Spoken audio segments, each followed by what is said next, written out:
Hey, this is Larry at Computer Advantage. We are here in our showroom. We're going to unbox the new quad-core 13-inch MacBook Pro 2018 model. They just came out. Pretty excited about them actually for many reasons, mainly because there are 7 reasons to buy this over the lower end 13-inch MacBook Pro. We'll talk about it. Let's unbox it. These are so simple. Basically, they're wrapped in plastic. You turn them on, they work. Great operating system. Can't go wrong with that at all. Comes with your little power supply, USB-C.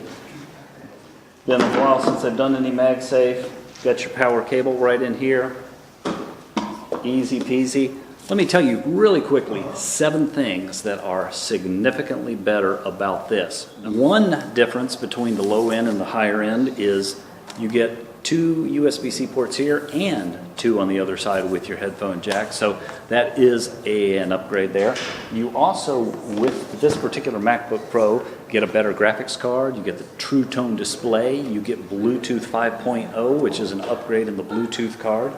What else do you get? Well, you get a touch bar with a fingerprint ID. That's a nice feature. But one of the biggest changes is they moved to the 8th generation processor with a quad-core i5. So between that handful of things, that's at least 7 great differences between the $1799 base model TouchBar MacBook Pro and the lower end non-Touch Bar MacBook Pro. Thanks for watching. We'll test this unit out against some other models next.